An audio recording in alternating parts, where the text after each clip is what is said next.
Assalamualaikum warahmatullahi wabarakatuh. Perkenalkan, nama saya Hasmita. NIM 02401014. Pada video ini saya akan menjelaskan mengenai adaptasi sel, jejak sel, dan penuaan sel. Di sini kita akan membahas apa itu adaptasi sel, faktor-faktor yang mempengaruhi adaptasi sel, dan jenis-jenis adaptasi sel. Adaptasi sel adalah kemampuan sel untuk mengubah struktur dan fungsinya sebagai respons terhadap berbagai kondisi, baik fisiologis maupun patologis, untuk mempertahankan keberadaan dan fungsinya. Adaptasi sel ini meliputi berbagai jenis seperti atrofi, hipertrofi, hiperplasia, metaplasia, dan displasia. Faktor-faktor yang mempengaruhi adaptasi sel: stimulus fisiologis, hormon, mediator kimia endogen, atau perubahan lingkungan normal yang menyebabkan sel beradaptasi, stimulus patologis, stres, infeksi, atau bahan kimia yang menyebabkan sel merubah bentuk dan fungsinya untuk menghindari cedera. Adapun jenis-jenis adaptasi sel: 1. Atrofi. Atrofi terjadi ketika sel mengalami penurunan fungsi atau kehilangan rangsangan sehingga sel menjadi lebih kecil. Contohnya, atrofi otot akibat inaktivitas atau atrofi otak pada orang dengan penyakit Alzheimer. 2. Hipertrofi. Hipertrofi terjadi ketika sel membesar dalam ukuran, tetapi tidak mengalami peningkatan jumlah sel.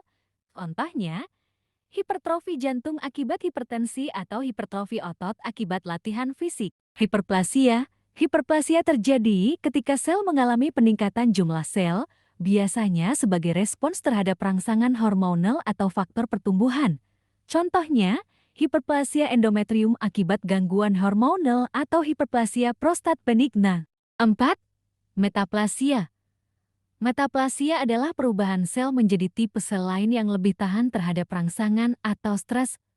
Contohnya, metaplasia squamosa pada bronkus akibat merokok atau metaplasia keratin pada mukosa lambung akibat refluks asam lambung. 5. Displasia. Displasia merupakan perubahan sel yang tidak teratur dengan perubahan bentuk dan susunan sel yang abnormal. Displasia dapat menjadi prekursor kanker dan biasanya terjadi pada sel epitelial. Selanjutnya kita masuk di jejak sel.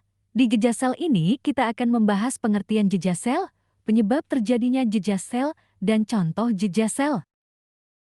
Jejak sel atau cell injury adalah kerusakan atau gangguan pada sel yang disebabkan oleh berbagai faktor.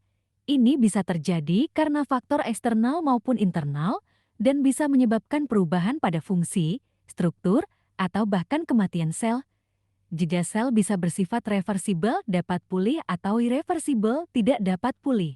Jejak sel dapat disebabkan oleh berbagai faktor seperti hipoksia, kekurangan oksigen, faktor kimia, racun, obat-obatan, atau bahan kimia berbahaya, infeksi, patogen, bakteri, virus, atau parasit, faktor imunologis, reaksi autoimun atau alergi, kekurangan nutrisi, kekurangan vitamin, mineral, atau nutrisi penting lainnya.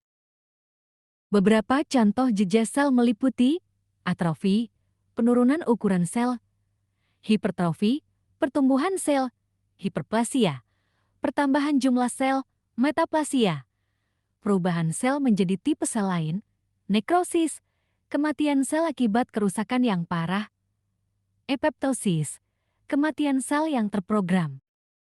Dan yang terakhir itu penuaan sel. Di penuaan sel kita akan membahas pengertian penuaan sel dan penyebab penuaan sel. Penuaan sel adalah proses alami di mana sel mengalami penurunan fungsi dan kemampuan untuk membelah diri seiring waktu. Ini ditandai dengan berbagai perubahan, termasuk perubahan pada DNA, struktur sel, dan metabolisme yang dapat memengaruhi kemampuan sel untuk berfungsi secara optimal. Penyebab penuaan sel: kerusakan DNA. Kerusakan DNA akibat berbagai faktor seperti paparan radiasi, stres oksidatif, dan kerusakan pada mesin perbaikan DNA dapat menyebabkan penuaan sel. Pemendekan telomer. Telomer, yang merupakan bagian dari ujung kromosom, memendek setiap kali sel membelah diri. Pemendekan telomer ini dapat memicu penuaan sel. Stres oksidatif, peningkatan tingkat spesies oksigen reaktif ROS dalam sel dapat menyebabkan stres oksidatif yang dapat merusak sel dan memicu penuaan, disfungsi mitokondria yang merupakan organel sel yang menghasilkan energi, dapat menyebabkan penurunan fungsi sel dan memicu penuaan. Perubahan epigenetik, perubahan pada epigenetik, yaitu perubahan pada struktur DNA yang tidak mengubah urutan DNA itu sendiri, juga dapat memicu penuaan sel. Itulah video animasi singkat saya, semoga video bermanfaat bagi kita semua. Assalamualaikum warahmatullahi wabarakatuh.